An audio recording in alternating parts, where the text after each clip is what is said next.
Buenos días y bienvenidos a una nueva emisión de Economía al Día. Recordemos que aquí usted encuentra las noticias económicas más importantes de Colombia y el mundo. Comencemos.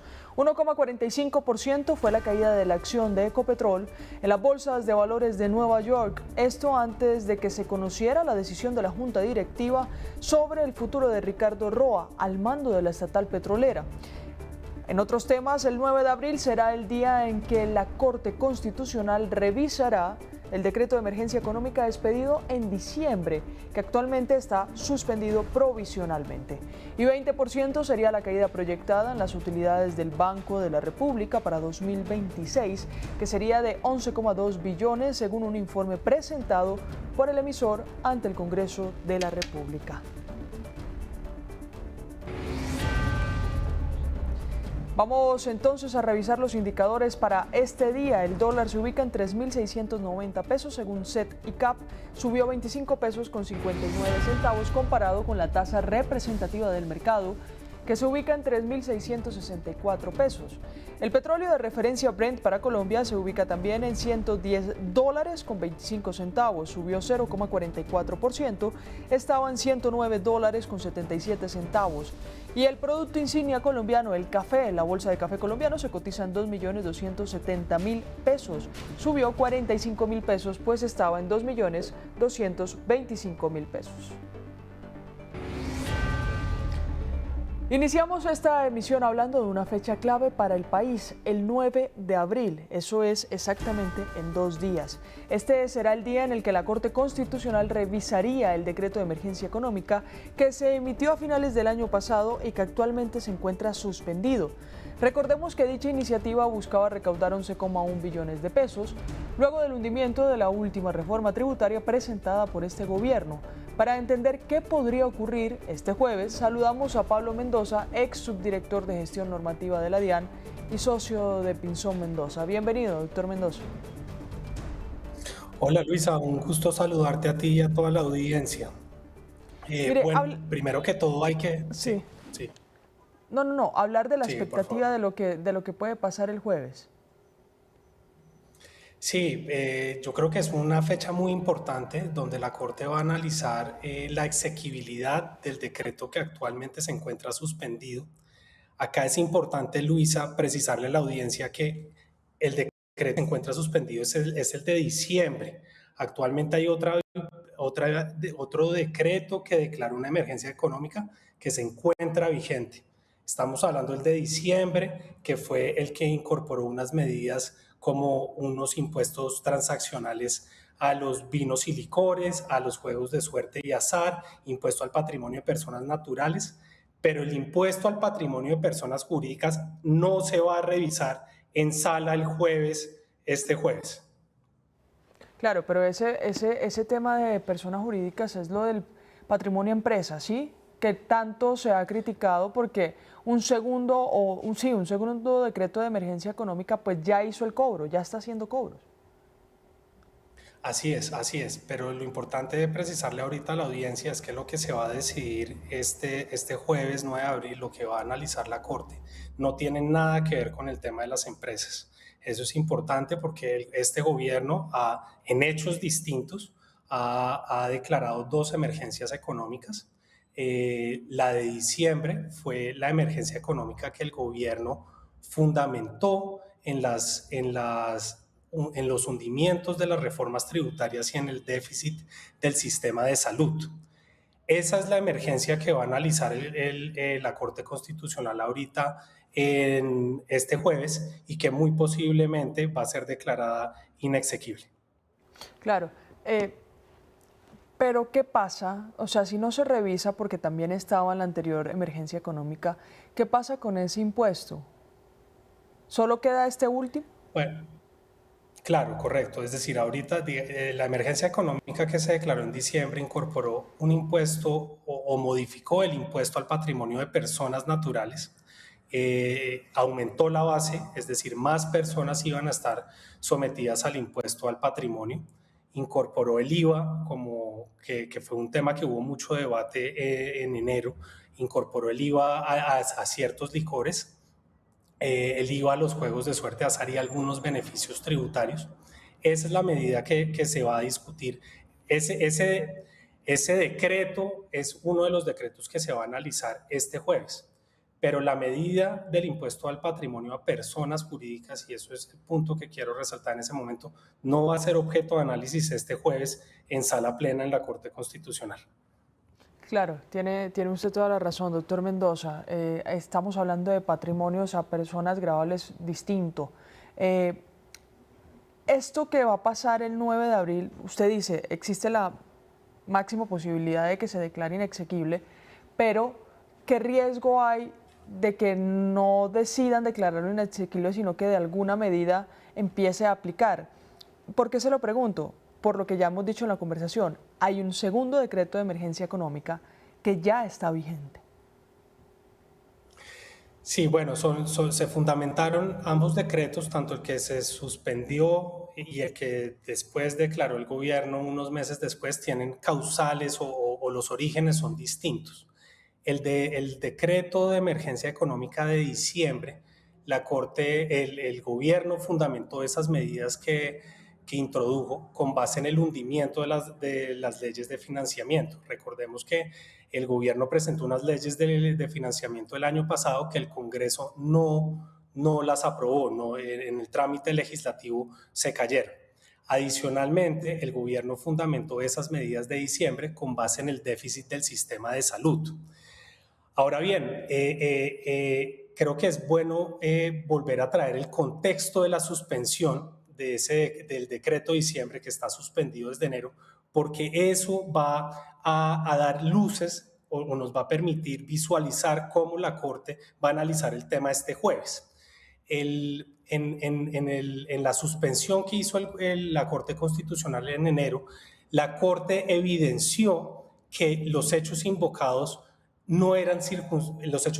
por el gobierno no eran circunstancias estructurales y que eran conocidas por antelación, es decir, que no se podía argumentar que el hecho de que se hundiera una reforma tributaria fuera un hecho sobreviniente e imprevisible.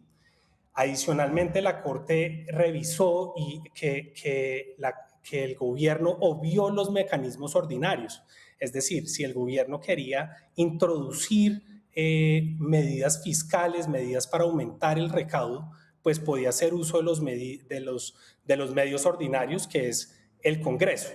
Y conectado con este punto, por último punto, la Corte evidenció que había una afectación al principio democrático. Como es sabido, los impuestos en Colombia están bajo el principio de no taxation without representation, es decir, todo impuesto en tiempos ordinarios tienen que ser pasados a través del Congreso, y la Corte evidenció en su suspensión que hubo una afectación, que habría una afectación a este principio si no se suspende esa emergencia económica. Claro. Claro. Doctor Mendoza, gracias por estas explicaciones a lo que viene o de cara a esa decisión que debe tomar la Corte Constitucional el próximo jueves. Gracias. Con mucho gusto. Pasamos a hablar de Ecopetrol, pues la Junta Directiva ya tomó una decisión con respecto al futuro de Ricardo Roa al mando de esa compañía. A través de un comunicado, la empresa confirmó que Roa tomará vacaciones desde hoy 7 de abril hasta el próximo 27 de mayo. Un día después, el 28 de mayo, iniciará una licencia no remunerada de 30 días solicitada por Roa y autorizada por la Junta Directiva, que culminaría a finales de junio. Laura Rojas nos acompaña a esta hora aquí para ampliar la información. Laura, usted estuvo muy pendiente de esa reunión que se llevó a cabo ayer. Otras conclusiones, además de las que tenemos en el comunicado, las revisiones que se hicieron, cuánto duró la Junta. Buenos días. Luisa, ¿qué tal? Muy buenos días. Usted lo acaba de decir, la Junta Directiva finalmente tomó una decisión luego de cerca de 4 juntas directivas.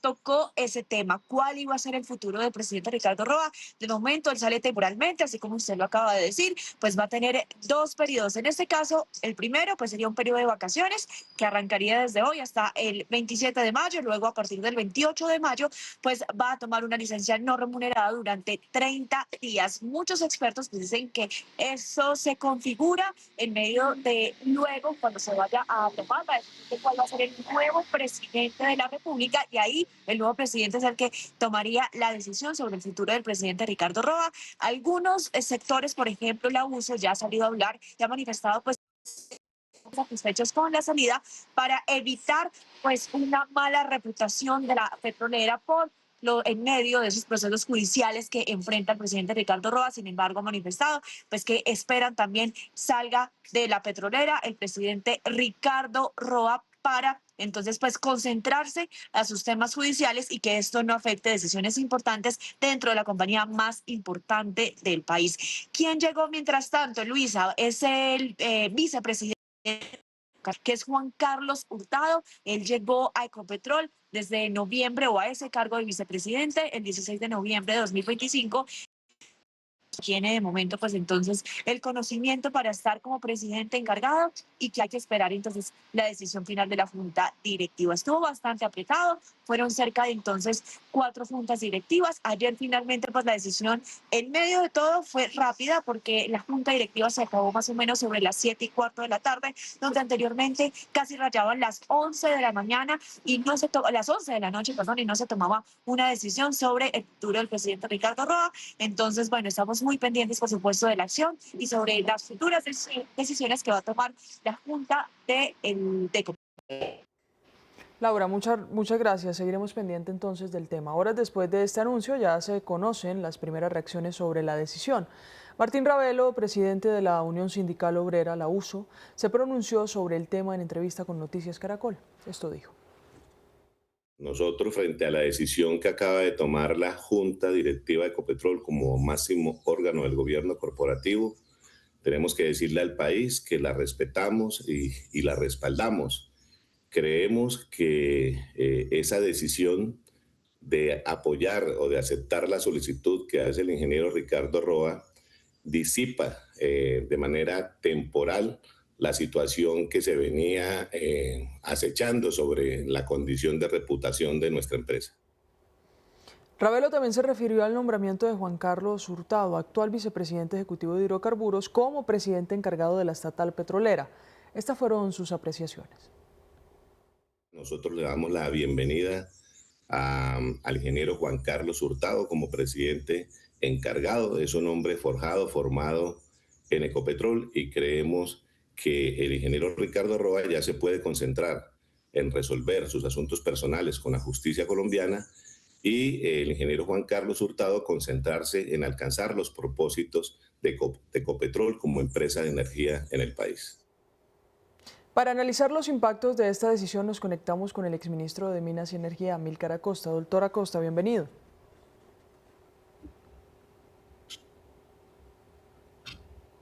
Muy buenos días, Luisa.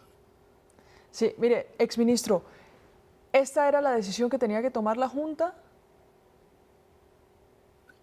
Bueno, contrasta la decisión tomada por la Junta y el proceso que se siguió para llegar a ella con lo acaecido la semana anterior en la Junta Directiva del Banco de la República. La Junta Directiva del Banco de la República, en ejercicio de su autonomía e independencia, fijó su posición claramente, aún con la discrepancia del ministro de Hacienda, quien preside la Junta.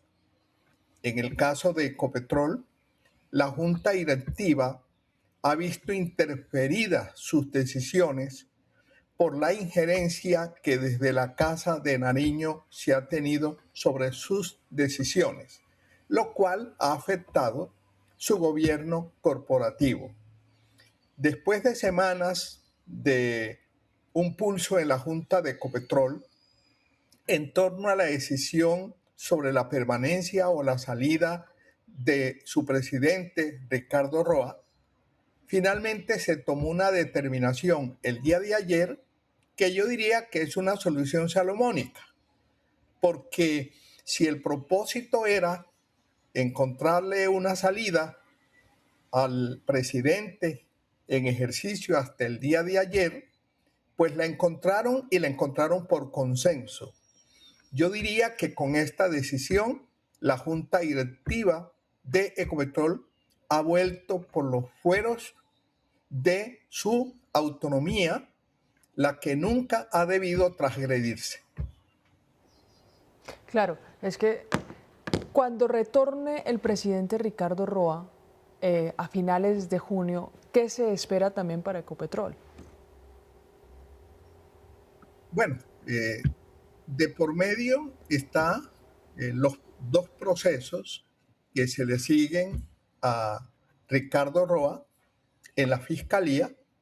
El uno, una imputación que de hecho ya se dio por parte de la Fiscalía en torno a un tema que tiene que ver de conflictos de interés, pero ahora está pendiente una nueva imputación que se ha anunciado a propósito de su desempeño como gerente de la campaña del hoy presidente Gustavo Petro.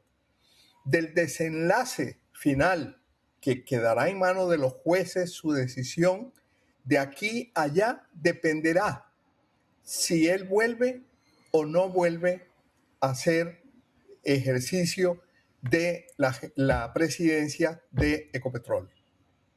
¿Se puede generar algún tipo de impacto en estos días cuando se sabe de la salida temporal del cargo de presidencia de Ricardo Roa? En la compañía, hablo económicamente.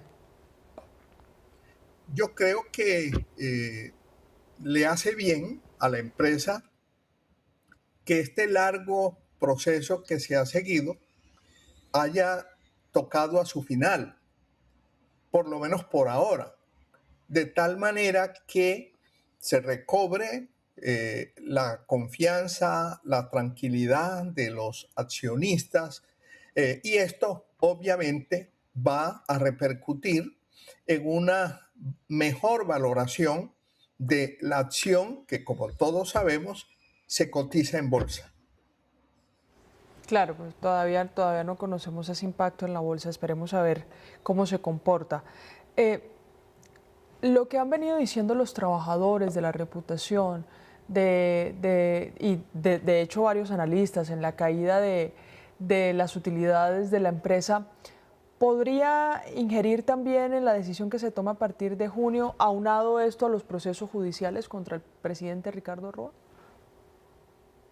Bueno, recordemos que ya para junio el escenario político, y en esto juega mucho la política, como ha jugado en las decisiones que ha tomado o ha dejado de tomar en los últimos años la Junta Directiva de Ecopetrol, el escenario será otro, porque ya para entonces se conocerá quién será el nuevo presidente de la República y en consecuencia de ello dependerá el curso que siga este tipo de decisiones en la empresa más importante, en la joya de la corona de este país. Exministro, muchas gracias por su tiempo en Economía al Día, por esas declaraciones y claro, por la línea que marca sobre lo que viene para la estatal petrolera, que no solo la estatal está en el foco de lo que puede pasar con su presidente, sino que usted también lo ha dicho, con la carrera electoral que se conocerán varios de los resultados o se conocerá el resultado final en junio si llega a haber una segunda vuelta. Gracias. Buenos días. La salida de Roa aún no ha impactado en la acción de Ecopetrol, teniendo en cuenta que se conoció horas después de que cerraran las operaciones de los mercados financieros. Veamos cuál fue el cierre durante la jornada de ayer, tanto en la Bolsa de Valores de Colombia como en la Bolsa de Valores de Nueva York. En este caso, el certificado negociable en dólares que representa las acciones de Ecopetrol se ubicó en $14,92, reflejando una caída del 1,45% durante la jornada. El comportamiento en Colombia fue diferente, pues la acción de la estatal petrolera cerró en 2.735 pesos con un alza del 3,6%. Hablaremos del tema con Juan Pablo Vieira, el CEO de GP Tactical. Bienvenido, doctor Vieira. Gracias, Luisa, a ti y a toda la audiencia por la invitación. Mire, este tema de las acciones siempre hemos hablado de que se manejan, depende de la credibilidad o certidumbre que se tenga sobre la empresa o sobre el mercado. Lo que pasó ayer en la Junta de Ecopetrol, ¿qué tanto podría mover los mercados, tanto en la Bolsa de Nueva York como en la Bolsa colombiana? Luisa, mira, realmente es algo que venía siendo ya muy descontado por el mercado las acusaciones contra Ricardo Roa, el presidente, realmente eran muy graves e implicaban una salida. O sea, el mercado y los grandes inversionistas, tanto internacionales y locales, estaban esperando esta noticia hace mucho tiempo y realmente era una exigencia del mismo, como lo veíamos ahora, del presidente del sindicato, también el sindicato de Ecopetrol, los trabajadores, los inversionistas. Había un consenso general exigiéndole a la junta directiva la salida de Ricardo Roa. Entonces lo hicieron de una forma correcta, políticamente correcta, aceptando las vacaciones y la licencia no remunerada, pero es algo que exigía ya el mercado y que venía siendo en parte descontado también por el mercado. Por eso no ha tenido un impacto grande en la acción. La acción se sigue moviendo muy en línea con el comportamiento internacional del petróleo. Estamos cerca entre los 2.700, 2.800 ha venido las últimas 2-3 semanas en ese rango de negociación y es algo que ya el mercado estaba esperando, pero que si no toman esa decisión, como la acaban de tomar, sí hubiera generado un impacto importante, porque las utilidades, venimos de 3 años de caída en utilidades importantes de Ecopetrol también, y digamos que la exigencia o la solitud de los inversionistas era una salida pronta del presidente de la compañía. Es decir, que hoy podríamos ver algún tipo de comportamiento distinto, al menos en la bolsa de Nueva York, porque en la de Colombia al cierre de ayer fue creciendo. Exacto, realmente es algo que se mantiene muy estable, muy en línea con el resto de las petroleras. Digamos que estamos en un movimiento muy generalizado porque es algo que ya el mercado pedía, antes se ve con buenos ojos, porque ya no va a estar un presidente enfocado desde la presidencia de la compañía, enfocado en sus problemas personales y sus problemas con la justicia, sino que ya va a estar, es realmente un presidente que se espera que esté enfocado realmente en los asuntos de la compañía y el mercado, que ha beneficiado de forma importante la acción de Ecopetrol en las últimas semanas y básicamente en el último mes, el repunte tan grande que ha tenido el petróleo a nivel internacional con todo el conflicto de Irán. Y por otro lado, el mercado está a la expectativa o viendo positivamente un cambio de gobierno. Entonces, realmente eso, porque ya los otros 2 candidatos más opcionados, en el caso de Paloma, de la Espriella, ya han dicho, tenemos que reactivar, meterle el acelerador a la exploración y explotación petrolera. Entonces, realmente sería un impulso muy grande para la compañía. Es una compañía, es la joya de la corona, que realmente necesita el gobierno, el próximo gobierno, meterle todo el acelerador para todos los programas, desde los subsidios, desde la inversión, desde todo el control de la deuda que tiene a nivel internacional, que ha venido disparada en este momento. Se necesita aprovechar, y más que el precio del petróleo, para nosotros es una barrera natural para la fluctuación del dólar, porque realmente cuando hay conflicto, como en este momento Irán, Estados Unidos, Israel, se dispara el precio del petróleo, se dispara el dólar, pero no, en nosotros se empieza a descontar en el mercado local un mayor ingreso de dólares al país. Entonces frena esa disparada del dólar y por eso hemos visto un comportamiento que inclusive estamos muy cerca de esos mínimos del rango de 2.600, 2.670. Se ha mantenido muy estable a pesar de todo el ruido internacional por esa barrera natural que es el petróleo para nosotros. Entonces no es solo importante en tema de ingreso de recursos, porque es el principal fuente de recursos del gobierno, sino que a su vez es una barrera y un control que nos ayuda en la volatilidad del dólar, para todos nuestros importadores, exportadores, no estar sometidos a un vaivén o una volatilidad muy grande en la cotización de la tasa de cambio. Bien, mire, revisemos cómo están abriendo los mercados. En este momento las acciones de Ecopetrol en ambos mercados abren al alza. En Nueva York la ADR se ubicó durante los primeros minutos de negociación en 15,04 dólares más o menos. Subió 0,8%. En la Bolsa de Valores de Colombia arrancó la jornada con 2.800 pesos la acción, creciendo 2,38%. ¿Cómo entender este comportamiento en medio de la salida de Roa? Le repito la pregunta que ya le había hecho, pero ya con estos números claros. Mira, efectivamente, Luisa, se da lo que el mercado esperaba. Entonces el mercado lo toma positivamente porque es ya entrar a un nuevo presidente, ya más cerca a un cambio de gobierno, y fuera de eso, hoy nos recibe el mercado con un aumento en los precios del petróleo ante las amenazas de Trump a Irán.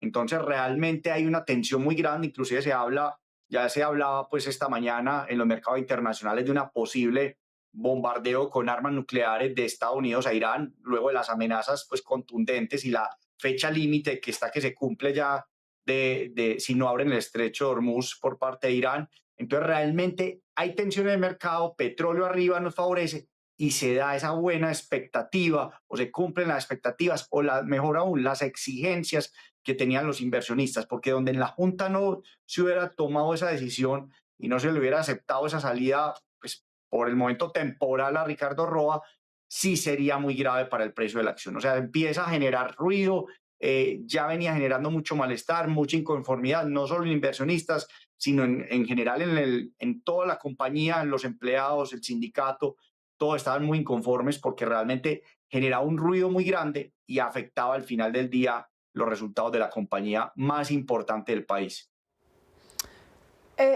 ¿Puede ser sostenido este comportamiento positivo en las bolsas? Sí, Luisa. Nosotros lo vemos muy positivo y en la medida que haya una mejor expectativa de un cambio de gobierno, o sea, candidatos de centro-derecha, como se viene punteando en las encuestas, digamos que está la rivalidad entre los tres candidatos, Cepeda, Paloma, Abelardo. Realmente, si se juntan estos dos y pasa una segunda vuelta, el mercado está descontando que haya un cambio de gobierno y que haya un incentivo muy grande, se tumbe todo este tema ideológico que ha afectado tanto a Ecopetrol y a la inversión realmente en el sector de hidrocarburos, sector minero, que tanto afecta a las finanzas del país y que realmente ese déficit fiscal que se va disparando y se va creciendo y que las agencias internacionales lo están alertando con tanta fuerza, hacen que esa esperanza de cambio de gobierno sea supremamente positiva para la acción, para el país y que genere tranquilidad. Va a ser clave las próximas encuestas y sobre todo el resultado de primera vuelta para ver cómo queda esa balanza y esas expectativas de gobierno, porque si no se da y empieza a generar, digamos que el candidato que es continuación de gobierno, que es el caso de Cepeda, sí sería muy delicado para la acción porque genera y mucha incertidumbre y se sabe que va a ser continuar las políticas en contra de la exploración y explotación petrolera, que es muy crítico para la economía del país. Y además se espera que el precio del petróleo, todavía no se ve el fin del conflicto en Irán, continúe al alza. Cada vez presiones más fuertes a nivel internacional. Entonces, todos estos son factores que están favoreciendo al final del día el resultado de la compañía y por eso el precio de la acción se mantiene al alza, muy en línea. El resto de las compañías petroleras a nivel mundial están todas muy cerca de esos máximos o inclusive rompiendo máximos históricos, como lo está haciendo en la región Petrobras, como lo está haciendo ExxonMobil, como lo está Chevron. Fuera de eso, todo el boom que se está dando en Venezuela también con todas las petroleras. Entonces, todo esto es un factor generalizado que hay mucho apetito para cubrir los portafolios de inversión a nivel global en compañías petroleras y en petróleo directamente, porque se espera que el petróleo continúe al alza. Claro. Y el vicepresidente que entra, el que ya está entrando, ¿qué tipo porque no sabemos qué tipo de conocimiento tiene el mercado sobre el vicepresidente? La figura de este vicepresidente que entra como presidente encargado, ¿también puede movilizar los mercados? Claro que sí, Luisa. Digamos que ¿cuál es la ventaja? Que es algo muy temporal, o sea, no es una decisión o un cargo que se espera que dure mucho en el tiempo. Obviamente va a esperar, el mercado está atento a los primeros pronunciamientos que haga, a las políticas que empiece a implementar al interior de la compañía, pero el mercado está más con los ojos puestos, no en estas primeras semanas, sino más en las elecciones presidenciales, que llegue un nuevo presidente, un nuevo gobierno y pueda generar los cambios que necesita la compañía al interior. Entonces el mercado va a estar muy centrado en ver cuáles son los primeros anuncios, qué decisiones se toman y cómo va a ser el discurso, digamos, del nuevo presidente al interior de la compañía para generar esa tranquilidad que necesita en este momento y buscar desligarse un poco de esa presión de gobierno para que la compañía realmente tenga un nuevo aire y tenga un nuevo panorama a puertas de elecciones. La gran ventaja acá es que, digamos, que si al mercado por cualquier motivo, cualquier pronunciamiento no le gusta mucho este presidente, que vamos a estar a la expectativa, puede ser positivo, puede ser negativo, pero va a ser un presidente, digamos, que está a puertas de un cambio rápido por la elección del nuevo gobierno que vamos a tener en Colombia. Pues mire, gracias doctor Vieira por este tiempo aquí con nosotros en Economía al Día y por, claro, entender cómo la empresa más importante del país influye, o bueno, tiene algún tipo de impacto en los mercados tanto de Nueva York como en Colombia. Gracias. A ti, Luisa, gracias por la invitación. Y seguimos reportando novedades del Banco de la República, de acuerdo con un documento presentado al Congreso sobre las utilidades que se proyectan para el 2026. El emisor prevé una cifra de 11,2 billones para 2026, es decir, que estaría casi 20% por debajo del resultado de 2025, que fue de 13,9 billones de pesos. Pese a que el pronóstico supera lo presupuestado inicialmente, el emisor advierte incertidumbre por la volatilidad externa y el comportamiento de la demanda de dinero. Para analizar esta noticia nos acompaña Juan David Ballén, él es director de Economía de Aval. Bienvenido, doctor Ballén. Un saludo, Luisa, para ti y para los televidentes. Mire, ¿qué pasa cuando el Banco de la República tiene un informe que registra una caída como en un año, o sea, de un año para el otro, de cerca del 20%? ¿Esto qué puede estar mostrando para el funcionamiento del banco y la economía colombiana? Bueno, yo creo que lo primero que tenemos que tener en cuenta es que la función del Banco de la República, cuando hablamos de las reservas internacionales y de estas utilidades, tiene que ver precisamente con proveer unas condiciones económicas estables, es decir, su principal objetivo no es rentar ni generar utilidades. Entonces, partiendo de este hecho, pues lo que viene sucediendo con las utilidades y las proyecciones para este año, pues son resultados que están acorde al mercado financiero. ¿Por qué? Porque estas reservas internacionales, que es de donde más provienen precisamente los resultados financieros, las utilidades del Banco de la República, este año no tendrían un desempeño tan sobresaliente como lo tuvieron en años atrás. ¿Y por qué no?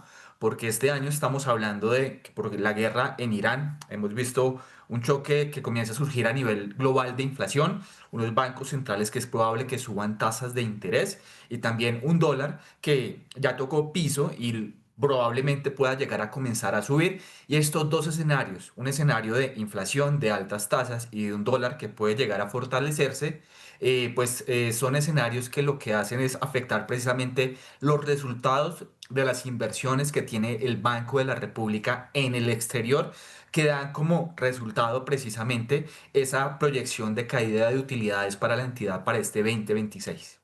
Claro, pero eso tiene, pero usted lo decía, su función no es ser rentables, es decir, no tiene ningún tipo de impacto entonces en la economía, no impacto financiero o económico, pero de pronto un mensaje político sí, o de certidumbre de lo que pueda estar pasando. ¿Qué sucede? Que estas utilidades, cuando son positivas, se les suelen trasladar al gobierno para que éste, a su vez, las incluya dentro de su presupuesto y esto contribuya a reducir el déficit fiscal. Es decir, es como un factor positivo que se activa en el momento de que pues, actúa a favor, es decir, cuando hay utilidades financieras por parte del Banco de la República. Pero en años en que no genera utilidades, pues digamos, en ese caso, no se trasladarían al al gobierno, sino esas utilidades quedarían dentro de los balances del Banco de la República. Entonces, en estos momentos, pues ha sido un alivio, porque es que estos últimos años, después de pandemia, de que tuvimos ese choque de inflación global, viene la inflación cayendo, vienen las tasas de interés descendiendo, tenemos un dólar que luego de tocar los 5.000, pues alcanzó niveles de 3.600, 3.700 pesos. Todo eso favoreció mucho las utilidades del Banco de la República estos últimos años. Pero insisto y repito, ya para este año el escenario está cambiando y eso es lo que en últimas refleja el por qué cambian esas utilidades. Y pues igual siguen siendo positivas. Desde ese punto de vista yo sé que van a presentar una caída del 20% como planteabas tú respecto al año pasado, pero se espera que sigan siendo positivas y en ese sentido, pues para el año entrante, pues lo que posiblemente suceda es nuevamente que se le traslade esas utilidades al gobierno y que siga contribuyendo precisamente a que se reduzca ese déficit fiscal, que repito e insisto, no es la principal función del Banco de la República, sin embargo, en condiciones como las actuales, pues es un factor que juega a favor. Sí, pero por ejemplo, usted lo decía, las altas tasas de interés y la inflación son las que regulan este tipo de utilidades del banco o del emisor. se prevé un aumento de la inflación este año, el otro no se va a reducir notoriamente. Puede que esas utilidades del banco, que si bien usted también lo ha dicho, ayudan a solventar o aliviar un poco el presupuesto general de la nación, no siguen siendo tan altas como las que ya estamos acostumbrados, ¿no? Al menos estos 2 años. Yo lo que sí creo es que el panorama ha cambiado. O sea, lo que viene sucediendo en Irán, pues al día de hoy, por ejemplo, no sabemos en últimas cuál vaya a ser su desenlace. Entre más se prolongue la guerra en Medio Oriente, pues esto va a terminar afectando mucho esas expectativas de inflación en el mundo. Entonces, en ese sentido, yo sí creo que los mejores resultados financieros por parte de la entidad ya se dieron porque veníamos de un ciclo completamente favorable que favorecían precisamente que ellos tuvieran unos buenos resultados financieros. Repito, la caída de la inflación, las caídas de las tasas y la caída en el dólar, que eso en últimas pues se veía reflejado en un aumento en las utilidades en esas inversiones que ellos tenían en el exterior. Pero hoy con un dólar ya tan bajo, hoy con unos riesgos de inflación, hoy con unas probabilidades de aumento de tasas promedio a nivel global, pues sí le sugieren a uno, venga, esas utilidades que venían como recuperándose a un tan buen ritmo, puede que ya hayan tocado un máximo nivel y de aquí en adelante pues se estabilicen. Entonces en ese sentido, pues para este año se proyecta esa caída y para el año entrante, más allá de una caída puede que permanezcan en el nivel actual, pero más allá de eso yo tal vez viéndolo desde un punto de vista positivo, sigue generando utilidades, porque otro sería el escenario de que la entidad no generara utilidades, porque pues más allá, repito, de no ser su principal función, pues actualmente está funcionando como un colchón para el gobierno. Entonces, pues desde ese punto de vista, pues el gobierno agradece precisamente que la entidad pues esté generando esos créditos en estos momentos. Mire, doctor David, entendemos lo que usted dice, el panorama está cambiando y también usted menciona algo de lo que está sucediendo en Irán, pero yo me voy a meter un poco en la política. ¿Lo que sucede electoralmente puede impactar las decisiones o el comportamiento del Banco de la República? Porque además también lo que suceda electoralmente va a cambiar la economía colombiana o tendrá un impacto. Puede llegar a tener, pero yo creo que en estos momentos la entidad sigue siendo independiente. Vimos todos los sucesos del mes pasado con la decisión de tasas de interés, donde el gobierno pues, se levantó de la junta. Hay diferencias entre en este caso, los representantes del gobierno y el resto de miembros del Banco de la República. Sin embargo, pues yo creo que en últimas los resultados que vimos fueron unos resultados que le dan un mensaje de que la entidad sigue siendo independiente. Y mientras siga siendo así, pues yo creo que uno debe considerar que pues las cosas van a seguir siendo confiables y estas cifras van a seguir siendo positivas. Pero quiero irme también a otro punto y es al punto de que realmente, pues, o sea, esto ha ganado mucha importancia en estos momentos por el hecho de que esas utilidades están ayudando al gobierno a reducir un poco esas presiones fiscales. Del gobierno va a depender el déficit fiscal. Entonces, si tenemos el próximo gobierno, un gobierno mucho más austero y comprometido con reducir el déficit fiscal, eso también le va a reducir y quitar presiones al Banco de la República, pues precisamente para trasladar esas reservas, esas utilidades financieras. Entonces, eso sí está sin duda alguna conectado con el gobierno de una u otra forma por el hecho de que son entidades que trabajan a la par y los resultados de una terminan afectando a la otra y hoy por hoy pues se ven beneficiados. Pero insisto, hablando ya como hacia futuro, pues una política fiscal mucho más conservadora, austera, pues puede no generar la necesidad de que el Banco de la República siga trasladando utilidades al gobierno, le quita esa presión, o no, o puede que siga siendo necesario mientras sigas generando esos resultados, pues ellos tengan que seguir haciendo ese tipo de traslados hacia el presupuesto nacional. Juan David Ballén de Aval Asset Management, gracias por este tiempo aquí con nosotros en Economía al Día. Un placer, hasta luego. A esta hora también es noticia que la Contraloría General de la República ya tiene o ya posicionó a un nuevo vicecontralor. Se trata de Carlos Enrique Silgado. Él o Silgado ya cuenta con una trayectoria consolidada en la entidad donde se ha desempeñado o ha desempeñado roles estratégicos como presidente de Sala Fiscal y director de despacho del Contralor General. desde los cuales ha participado en la definición de lineamientos clave para el fortalecimiento del control fiscal en su país. Su experiencia en el sector público también incluye su paso por la rama judicial, la Personería de Bogotá y la Contraloría de Bogotá. Silgado reemplaza entonces al vicecontralor que ya salió, Carlos Mario Zuluaga. Durante los primeros meses del año, las exportaciones de bienes no mineroenergéticos del país crecieron 9,5%, llegando a 4.222 millones de dólares. Por un lado, los bienes agroindustriales representaron el 15,1%, es decir, 638 millones de dólares, un crecimiento del 20,2%. Las exportaciones de bienes industriales representaron 36,6%, lo que se traduce en 1.544 millones de dólares. Y las exportaciones de productos agropecuarios representaron el 48,3%, es decir, 2.039 millones de dólares, un crecimiento del 16,6%. En cuanto a destinos, el 33,1% de estas exportaciones se enviaron a Estados Unidos, un aumento del 7,5%. También crecieron hacia México 13,8%, Brasil con 24,8%, Bélgica con un aumento del 3,9% y a Países Bajos con 33,9%. Según el último índice de costos de la construcción de obras civiles del DANE, los costos del sector registraron una variación anual de 4,98%. Uno de los protagonistas de esta subida a los costos de construcción es la mano de obra, que representó una variación anual del 14,52%, subiendo casi 3 veces más que los materiales, que apenas registraron 1,46%. Esto se debe principalmente por el alza del salario mínimo y de las cargas laborales que se trasladan directamente a los costos de obra. Y JP Morgan destacó que el mercado laboral colombiano ha mostrado resiliencia pese al aumento histórico del salario mínimo del 23,7% en 2026. Además señala que aunque el dinamismo en la creación de empleo se ha moderado, no se prevé un deterioro significativo en el corto plazo. Si bien persisten riesgos estructurales como la informalidad y la baja participación laboral que podrían afectar la sostenibilidad de esta fortaleza. Vamos a hacer una primera pausa aquí en Economía al Día, pero ya regresamos con noticias internacionales económicas.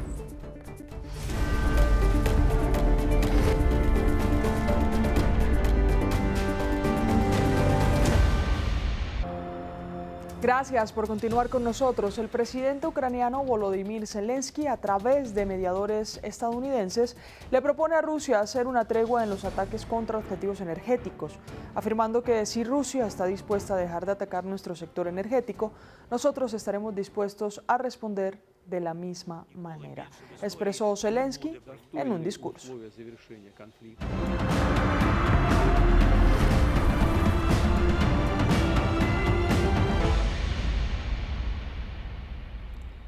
Y BBVA Colombia anunció una inversión superior a los 300.000 millones de pesos en inteligencia artificial y capacidades tecnológicas en Colombia. Esto por su aniversario número 30 en el país. El objetivo de transformar su modelo de negocio hacia una banca más personalizada y centrada en el cliente. La estrategia incluyente integrar la IA en procesos clave como atención, toma de decisiones, prevención de fraude, apoyada también en alianzas tecnológicas y en la capacidad masiva de sus empleados. Y hasta aquí esta emisión de Economía del Día. Gracias por estar con nosotros. Lo invitamos a seguir conectado con nuestra programación. Feliz mañana para todos.